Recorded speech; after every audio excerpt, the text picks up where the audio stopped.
место, куда я еду, его даже на карте не сразу найдешь. А мне туда кровь из носу.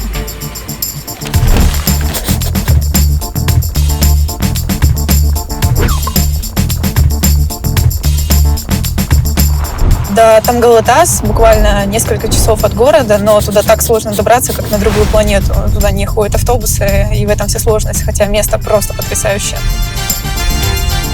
Меня зовут Даша, мне 25, я хожу в горы, учусь на туризме, занимаюсь скалолазанием, и мне просто всегда куда-то нужно. Скалолазание — это своего рода медитация, диалог с собой. Сложно назвать это прям хобби, скорее стилем жизни.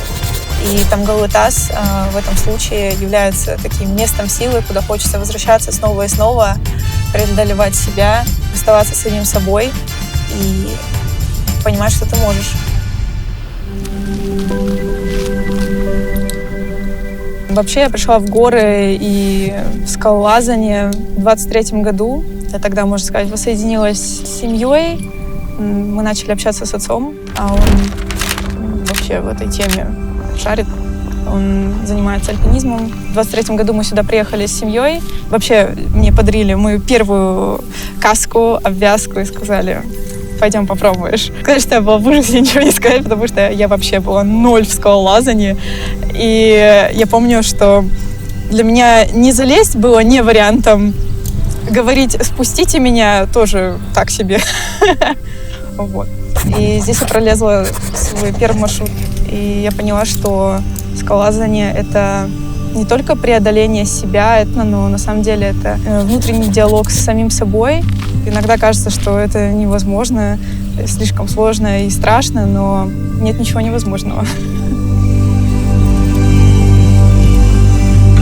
Преподавать я начала весьма спонтанно. Я никогда не думала, что я буду учить английскому, но уровень мой не был настолько высок.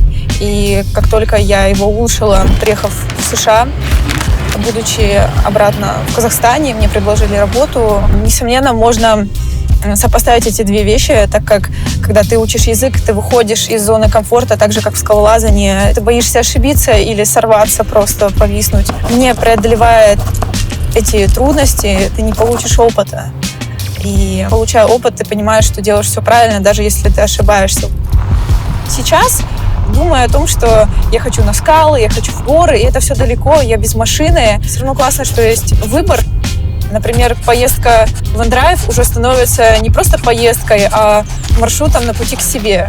Очень классно, что я могу выбрать и водителя, и машину, чтобы добраться до туда, куда мне нужно.